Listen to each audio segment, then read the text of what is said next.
Hello everyone, I hope आप सभी लोग बहुत ही अच्छे होंगे और अपनी पढ़ाई को कंटिन्यू रख रहे होंगे इस टाइम पे, क्योंकि इस टाइम पे आपको अपनी पढ़ाई पे बहुत ध्यान देना है। और मैं आपसे जो बात करूंगी आज, बस बहुत सारे मैसेजेस आ रहे हैं, बहुत सारे कमेंट्स आ रहे हैं।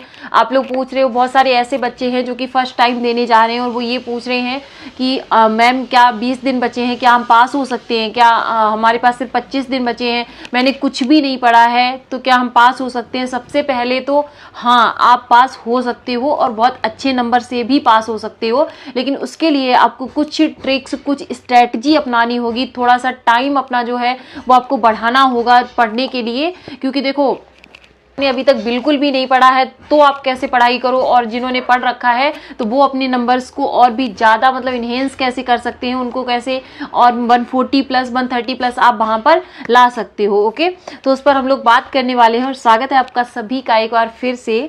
तो फिर चलिए स्टार्ट करते हैं हमारे आज के क्वेश्चंस को लेकर।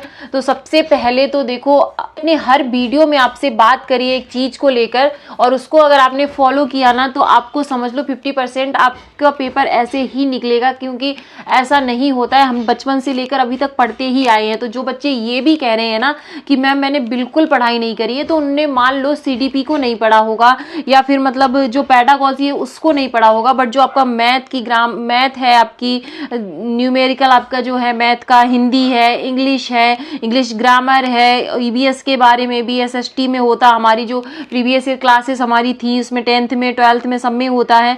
उसके बाद आपका जो है चाइल्ड साइकोलॉजी भी आपने पढ़ा है, कहाँ पे पढ़ा है आपने, DLED में। तो सबसे पहले अपने दिमाग से ये चीज़ बिल्कुल निकाल दो कि आपने कुछ नहीं पढ़ा है। अपने आप से बोलो मैंने 50% कवर किया है और मुझे सिर्फ 50% के लिए मेहनत अब करनी है। ओके, सेकेंड थिंग क्या है, अपने आप से आपको ये कभी नहीं बोलना है कि मेरा पेपर नहीं निकलेगा। जब तक आप खुद डाउट में रहोगे, आप सोचो कि कोई दूसरा या कैसे आप पे बिलीव कर सकता है। तो आपको पहले अपना डाउट खत्म करना है, अपनी तैयारी को, अपने पढ़ने में इतना टाइम दो कि आप में एक कॉन्फिडेंस आए कि नहीं मतलब मेरा पेपर निकलेगा। और अभी अगर आप टेस्ट दे रहे हो या दे रहे हो 80 प्लस नंबर अगर आपके आ रहे हैं तो यकीन मानो 100% आपका निकलेगा, क्योंकि आप ये क्वेश्चन तभी पूछ रहे हो जबकि आप उसको लेके सीरियस हो। क्योंकि जो बच्चे सीरियस नहीं होते उनके दिमाग में ऐसे क्वेश्चन थॉट कभी नहीं आते हैं। तो आपके माइंड में अगर ये डाउट आ रहा है तो इसका मतलब है कि आप पढ़ रहे हो, चीज़ों को आप समझना चाह रहे हो, और कहीं कहीं पे थोड़ा बहुत देखो मिस्टेक सभी से हो जाती है,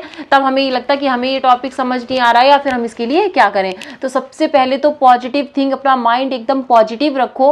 आप ये सोचो कि हाँ पेपर मेरा 100% क्लियर होगा। ओके, उसके बाद में आपको स्ट्रेटजी फॉलो करनी है। अब जो देखो मैं बात कर रही हूँ जिन्होंने बिल्कुल नहीं पढ़ा है अभी तक, तो उन्हें 6 से 7 घंटे डेली देने ही देने हैं। आपने सिर्फ एक पेपर को भरा है, ओके, CTET फर्स्ट को, तो आपको 6 से 7 घंटे देने हैं। और अगर आपने दोनों पेपर को भरा है और आपको दोनों पेपर निकालने बहुत इंपॉर्टेंट है, तो आपको कम से कम 8 से 9 घंटे देने ही पड़ेंगे। देखो अगर अभी भी आप इतना टाइम नहीं दोगे तो फिर पेपर निकलने में थोड़ी सी प्रॉब्लम तो आपको हो ही जाएगी। अब देखना हम क्या करेंगे, आपको मतलब ऐसे ही अंधाधुंध पढ़ाई नहीं करनी है कि आप कुछ भी पढ़ते जा रहे हो, कुछ भी उठा लिया, प्याजे उठा लिया चलो प्याजे पढ़ लेते हैं, वाइगोस्की को उठा लिया चलो वाइगोस्की पढ़ लेते हैं। इस तरीके से आपको नहीं पढ़ना है। आपको क्या करना है, आपको पहले तो एक कॉपी अपनी ऐसी रखो जिसमें कि जब आप प्रीवियस ईयर लगा रहे हो, जहाँ पर भी आपको लगता है कि ये क्वेश्चन मुझे समझ नहीं आ रहा है, उसको तुरंत नोट डाउन करना है आपको। उसके बाद आपको क्या करना है, उसके बाद आपको जो उससे रिलेटेड थ्योरी, अब देखो बहुत सारे बच्चे इसमें ऐसे होंगे जिनका 1 या 2 नंबर से रुक जाता है। वो क्या करेंगे, उन्होंने ऐसा नहीं है उन्होंने पढ़ा नहीं है, उन्होंने बहुत ज्यादा पढ़ लिया है। प्रॉब्लम ये आ जाती है, उन्होंने प्याजे को भी पढ़ लिया, कोलबर्ग को पढ़ लिया, वाइगोस्की को पढ़ लिया, वेंडूरा को पढ़ लिया, सबकी थ्योरी रट डाली है, ठीक है। बट प्रॉब्लम यहीं पे आ जाती है CTET वालों के लिए, क्योंकि CTET एक ऐसा एग्जाम है जो कि आपसे कभी भी डायरेक्ट क्वेश्चन नहीं पूछता है। CTET आपसे क्या करेगा, उसी थ्योरी को उस क्वेश्चन में अंदर उसके घुमा के और एक मतलब इस तरीके से घुमा के क्वेश्चन पूछता है। तो वो लैंग्वेज आपको समझ आनी चाहिए कि अगर ये क्वेश्चन आया है तो ये किससे रिलेट करके आया है, किसकी थ्योरी से। वो आपसे नहीं पूछेगा कभी भी कि थॉर्नडाइक की थ्योरी का नाम क्या था, उन्होंने प्रयोग किस पे किया था। ये सारी चीजें CTET आपसे कभी भी नहीं पूछने वाला है। तो इसलिए आपको क्या करना है, रटना नहीं है, चीजों को समझना है। आप पेपर पे अपने एग्जाम को दीजिए, उसमें आप अपने सब्जेक्ट 22 नंबर्स को लिखिए। कौन से सब्जेक्ट में आपके 28 29 आ रहे हैं उनको एक साइड करिए, ओके। उन पे आपको 1 घंटा या 1.5 घंटा रिवीजन ऑप्शन के लिए देना, उनको बस आप प्रैक्टिस भी अगर करते रहोगे ना प्रीवियस ईयर से, तो वो 2 सब्जेक्ट आपके कवर हो जाएंगे, जिसमें कि आपके 25 प्लस नंबर आ रहे हैं अभी से। ओके, टेट में 30/30 लाना भी बहुत ईजी है, क्योंकि वहां पे सिर्फ और सिर्फ आपकी अंडरस्टैंडिंग काम आएगी। मेरे भी 29 आउट ऑफ 30 है यहाँ पे। और कुछ चीजें आपको हमेशा ध्यान रखनी है उसको देते टाइम।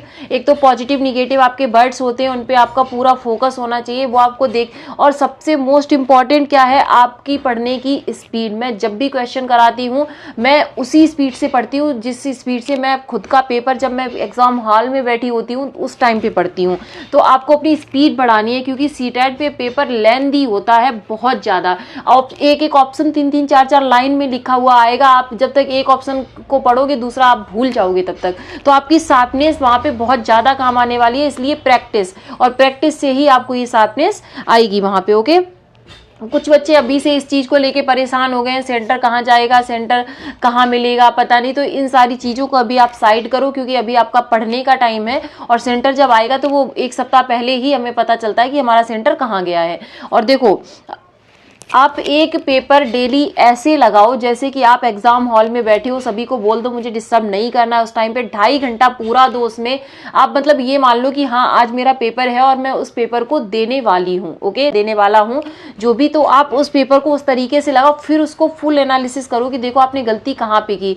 और अगर आपको नहीं पता है कि आप प्रीवियस ईयर कहाँ से करो, तो CTET.nic.in इसकी वेबसाइट से जाके वहां से डाउनलोड कर सकते हो। और मैं आपको एक बेस्ट ऑप्शन बताना चाहूंगी, आप टेक्स्ट बुक को डाउनलोड करो और वहां पे जाके 200 से 250 रुपए में आपको एनरोल हो जाएगा। और वहां पे सुपर टेट में, रीट में, मतलब आप एक बार करोगे सारे टेस्ट आपके लिए ओपन हो जाएंगे। फिर आपको चाहे कोई भी टेस्ट देना हो, वहां पे जाके आप सीटेट के मॉडल टेस्ट भी पड़े हुए हैं उनको दो, है ना। इस तरीके से आप क्या कर सकते हो, अपनी पढ़ाई को, अपनी स्ट्रेटजी को थोड़ा सा स्मार्ट और शार्प करके आप अपने पेपर में 130 प्लस स्कोर, 140 प्लस भी आराम से कर सकते हो। ओके, बात क्या है कि आप देखो इस टाइम पे आपका मन इधर उधर भाग रहा होगा, ये कॉमन बात है, सबके साथ होता है। लेकिन मैं आपको सजेस्ट करूंगी कि आप अब इधर उधर बिल्कुल भी मत भागो। आप एक जगह, जहां पर भी जिस टीचर, देखो कोई भी टीचर आपको गलत नहीं पढ़ाता है कभी भी, हमेशा, लेकिन सबके अपने पढ़ाने का अंदाज और सबके पढ़ाने की तरीके अलग अलग होते हैं। तो आपको जिससे समझ आ जाता है आप उसी से पढ़िए। ओके, जहां पर भी आपको समझ आता है वहां पर पढ़िए, लेकिन पढ़िए किसी एक जगह ऑथेंटिक चीजों से पढ़िए, ताकि आपको पेपर में आगे चल के फायदा हो। और आपको ये पता होना चाहिए कि अगर प्याजे की थ्योरी कोई रटवा रहा है तो वो रटने वाली नहीं आएगी, आपको क्वेश्चंस को वहां पे समझना पड़ेगा, है ना।